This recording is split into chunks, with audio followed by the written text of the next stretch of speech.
Polisi menyatakan kasus dugaan bullying disertai pelecehan seksual di Binus School Simpruk berlanjut usai kedua belah pihak gagal dimediasi. Hasil penyelidikan dari video dan barang bukti, polisi menduga terjadi tindak pidana dalam dugaan perundungan. Namun polisi belum menetapkan tersangka dalam kasus ini. Polisi akan memeriksa ulang pihak dokter mengenai bukti visum yang telah dikeluarkan. Sementara saksi yang telah dimintai keterangan dalam kasus ini berjumlah 18 saksi.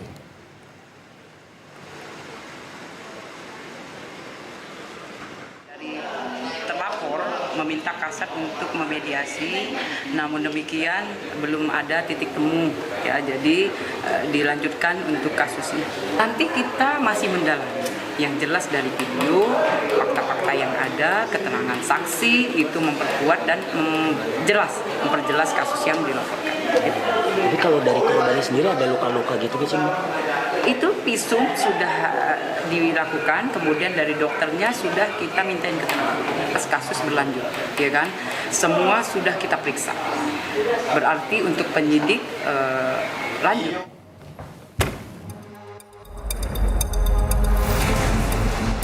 Didampingi kuasa hukum, korban dugaan perundungan di Binus School Simpruk, Jakarta Selatan, Selasa kemarin mengadu ke DPR. Korban menceritakan telah menjadi korban perundungan sejak hari pertama masuk sekolah pada November 2023 yang diduga melibatkan lebih dari 20 orang. Korban menyayangkan pihak sekolah hanya memunculkan CCTV yang menguntungkan para pelaku. Kami sengaja menyamarkan identitas korban karena dalam kasus ini juga ada dugaan pelecehan. Mereka 20 sampai 30 orang selalu menghampiri saya bersama-sama. Bahkan mereka melakukan pelecehan juga kepada saya di bulan pertama saya sekolah. Di bulan November 2023 terpapar jelas, bahkan saya rasa di CCTV. Tetapi kenapa sekolah tidak pernah mengungkapkan CCTV itu? Kenapa sekolah hanya menunjukkan bukti-bukti atau video yang hanya menguntungkan pihak mereka dan bisa memutarbalikkan semua fakta? Sementara saya hanya anak bangsa yang bisa berharap keadilan dan mewakili para korban bully di luar sana. Sementara itu, pihak Binus yang juga hadir di DPR membantah tudingan korban dan menjelaskan bahwa CCTV hanya merekam peristiwa di lorong. Tapi ini kan di sekolah, Bu. Betul. Iya. Yang CCTV sekolah hanya sampai di depan toilet tadi, Pak. Gitu Iya. maksudnya. Mengklarifikasi itu aja, Pak. Iya. Oke. Lalu kemudian satu lagi mungkin Bapak izin. Artinya kami bisa menilainya hanya sebatas di situ, Pak. Kalau di dalamnya memang karena waktu itu investigasi kami tidak memiliki video itu, maka kami hanya bisa sampai di titik CCTV itu. Oke. Kriminolog anak Hanifah Hasna menyoroti soal komitmen sekolah mengenai perundungan, mulai dari aturan, sanksi, hingga sosialisasi pada para siswa. Kan adalah sebetulnya sekolah ini punya nggak sih aturan-aturan tentang bullying, gitu ya? Bagaimana mereka memberikan punishment? Karena gini, ketika kejadian kekerasan ini sering terjadi atau terjadi berulang, ada 4 hal yang tidak ada di tempat itu. Yang pertama adalah aturan. Aturannya seperti apa? Sekolah harus punya undang-undang tertentu. Kalau bisa yang membuat adalah guru dan siswa, sehingga disepakati bersama, bukan guru yang membuat, gitu ya. Yang terakhir adalah sanksi. Sanksinya seperti apa? Seperti itu, Mas. Dalam kasus ini berbekal bukti visum, korban telah melaporkan dugaan perundungan dan pengeroyokan ini ke Polres Metro Jakarta Selatan. Tim Liputan, Kompas TV.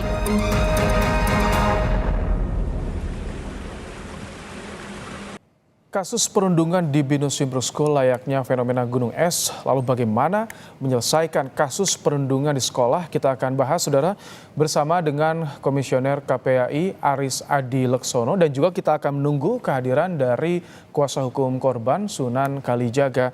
Selamat petang, Mas Aris. Di mute tampaknya audionya, boleh dibuka, Mas Aris? Selamat petang, Mas. Baik. Mas Aris, kemarin kita simak bersama korban mengadu ke DPR. Ke polisi juga sudah. Restoratif justice deadlock tampaknya. Bagaimana menyelesaikan kasus ini, Mas Aris? Saya kira yang harus kemudian diperhatikan sesuai dengan tusi KPAI ya, dalam hal ini pengawasan yang harus diperhatikan ketika terjadi semacam ini bahwa proses ini tentu harus mengacu kepada Undang-Undang Perlindungan Anak dan juga Undang-Undang SPPA, Sistem Peradilan Pidana Anak.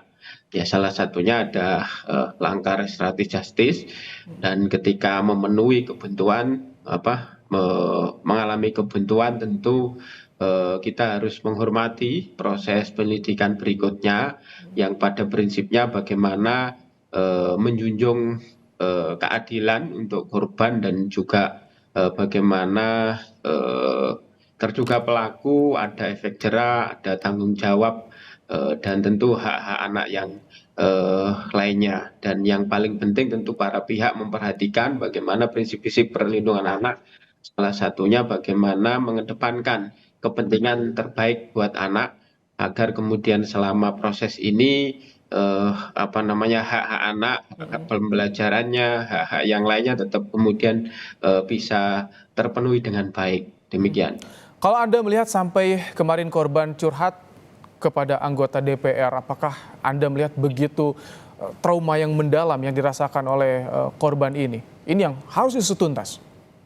Iya, saya kira setiap korban perundungan, bullying tentu mengalami trauma yang mendalam pastinya, apalagi kemudian kejadiannya berkali-kali, kemudian sampai ada mengarah kepada kekerasan seksual, ya pasti menimbulkan trauma yang cukup dalam pastinya. Dan dalam konteks ini tentu korban kemudian harus mendapatkan pendampingan agar dari sisi psikis, kemudian dari sisi sosial yang lainnya tentu bisa kemudian dipulihkan.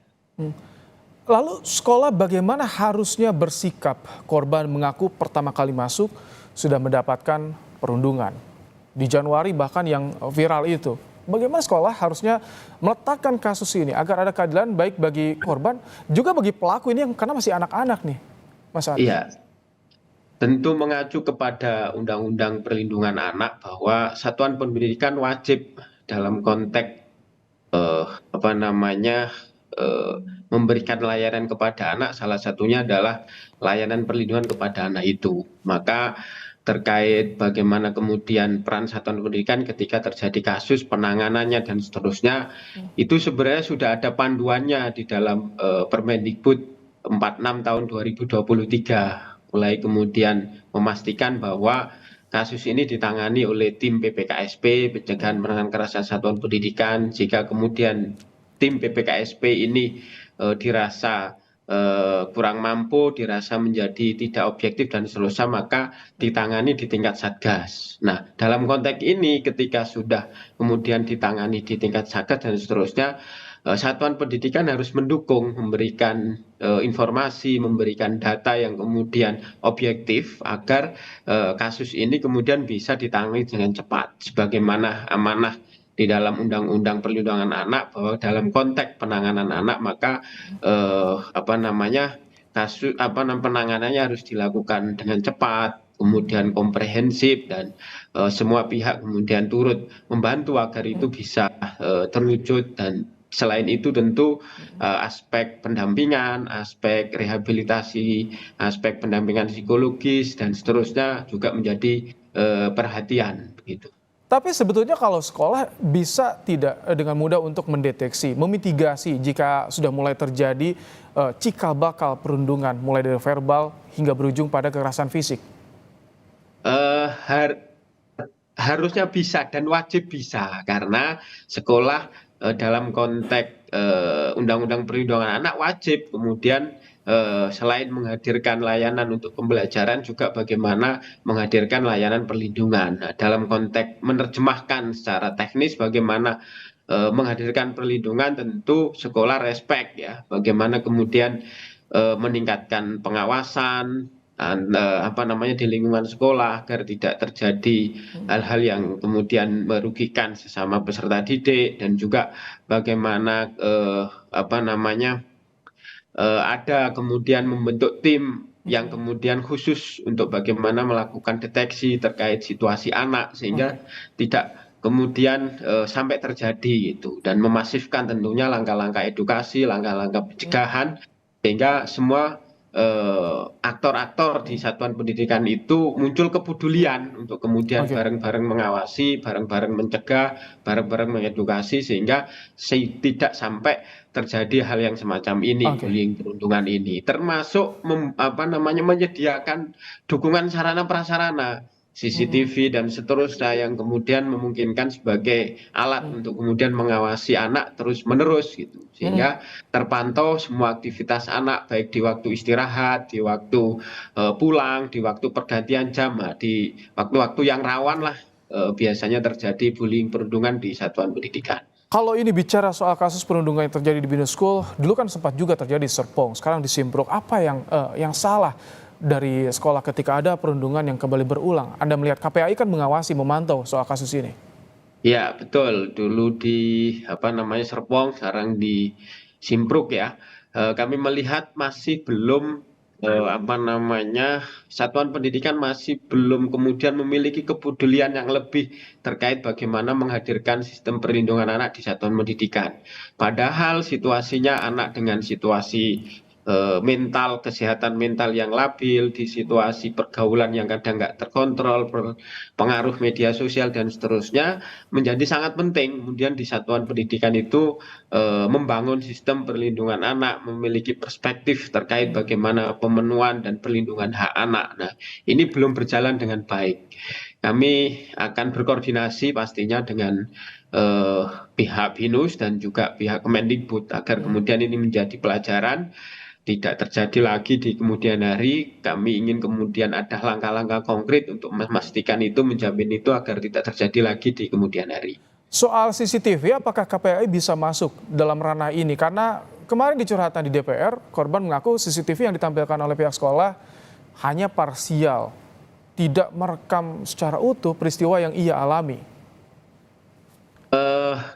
Saya kira dalam konteks penggalian informasi dan data, kami punya hak untuk itu dan tentu dengan prosedur yang kemudian berlaku tentunya.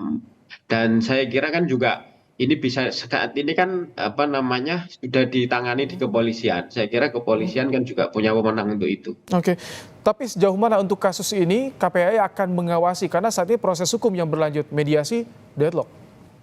Oke, sejak kasus ini muncul, ya tentu berawal dari informasi dan pengaduan dari media, ya kami sudah sesuai dengan tusi kami memastikan bahwa proses penanganannya berjalan komprehensif, tidak sekedar dalam perspektif hukum karena anak, maka juga bagaimana memastikan pemenuhan haknya, menyangkut pendampingan psikologis, menyangkut bagaimana hak pembelajarannya tetap terus berjalan, bagaimana proses penyelidikannya di kepolisian, bagaimana mengacu kepada Undang-Undang Perlindungan Anak, bagaimana mengacu kepada SPPA ya, Sistem Peradilan Pidana Anak. KPAI hadir di situ untuk memastikan kemudian ini diproses secara cepat, profesional, dan komprehensif begitu sesuai amanat Undang-Undang Perlindungan Anak.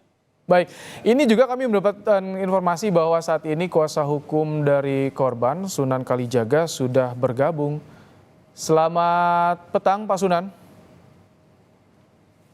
Ya, selamat sore. Selamat sore, Pak Sunan. Kita juga sudah bersama dengan Komisioner KPAI, Mas Aris Adileksono. Pak Sunan, kabarnya mediasi saat ini sudah deadlock.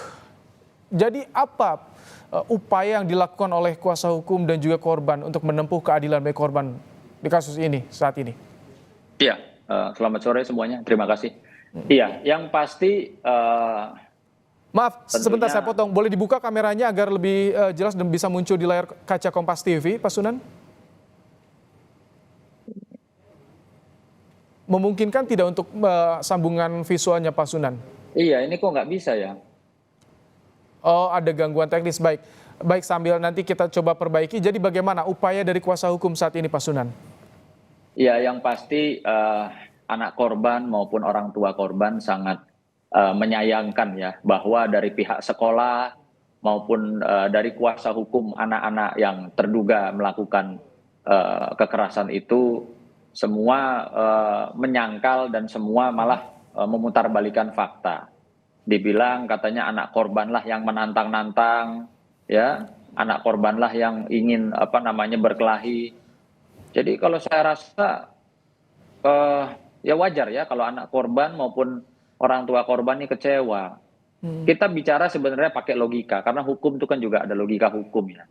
Bagaimana mungkin anak baru datang ke sekolahan yang baru itu menantang-nantang murid lain, ya. Dan kalaupun dibilang menantang perkelahian, kita sama-sama bisa lihat ada rekaman video, bukan CCTV ya, ada rekaman video di mana anak korban ini tidak siap untuk diadu, tidak siap untuk berkelahi, karena dari posisi kita sama-sama tahu lah, anak TK juga tahu kalau mau disuruh berantem, mau diadu berantem itu, ya kan, pastilah mereka akan pasang Tapi kuda-kuda ini CCTV kan kabarnya parsial, Pak Sunan. Apakah Anda memiliki rekaman yang utuh ketika korban mengalami perundungan atau peristiwa lainnya? Justru ini yang sangat saya sayangkan, kenapa CCTV hanya dikeluarkan pada tanggal 29 dan 30.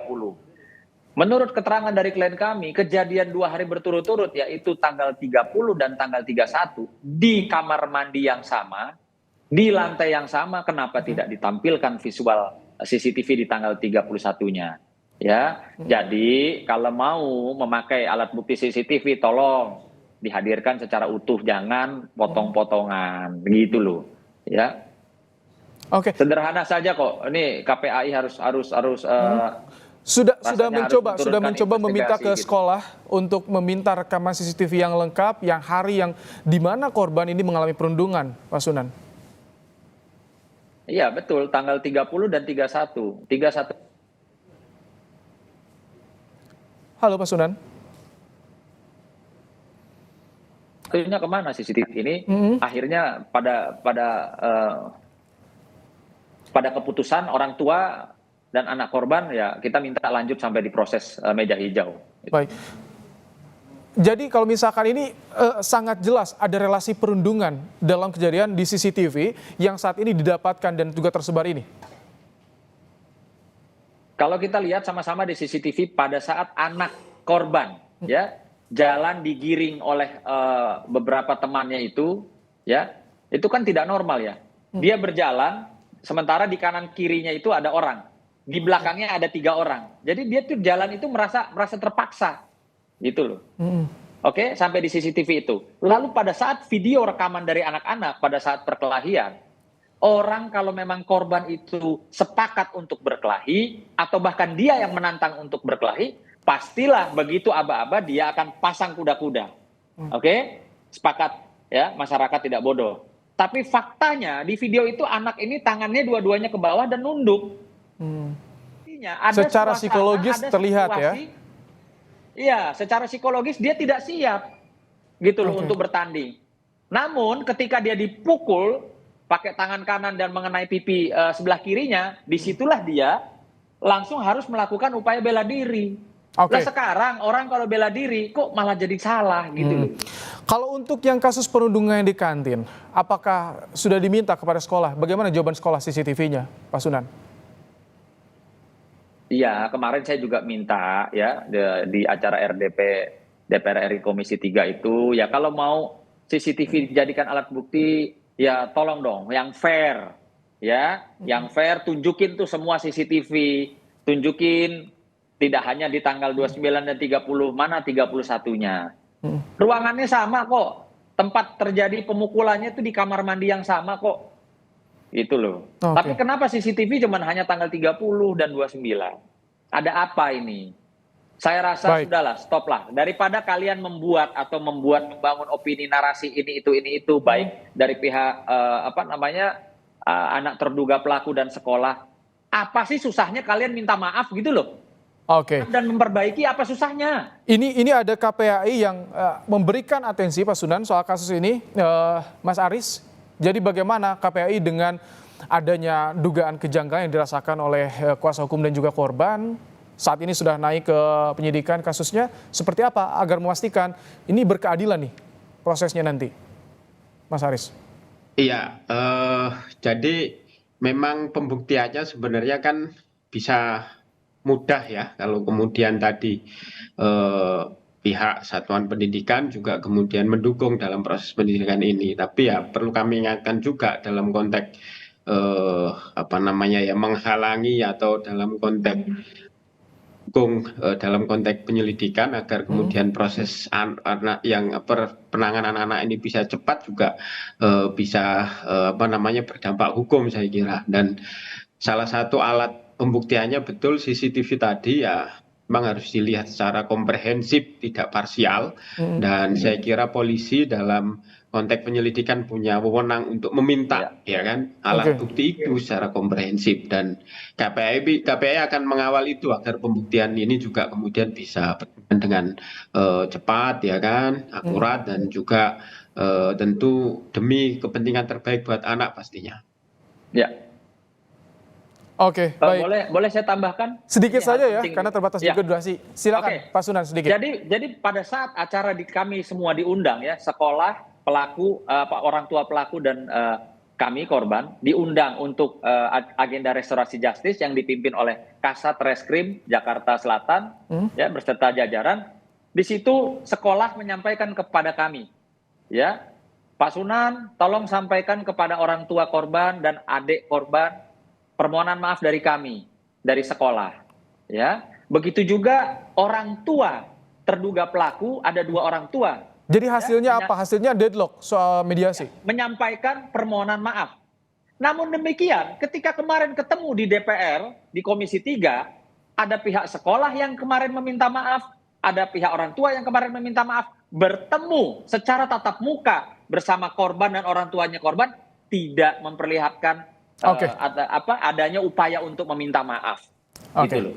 Kami tangkap. Terima kasih. Nah, ini jelas menyakiti hati orang tua dan melukai hati korban juga. Kemarin Pak Sunan katanya minta maaf. Kok sekarang kita berhadapan? Oke, kita tangkap. Anak korban aja mau salah. Oke, cukup ya Pak Sunan, karena durasi kita juga terbatas dan sudah disampaikan. Baik, terima kasih Pak Sunan Kalijaga, kuasa hukum korban, dan juga Mas Aris Adilksono, Komisioner KPAI, telah bergabung di Kompas Petang sore hari ini. Terima kasih Bapak-Bapak.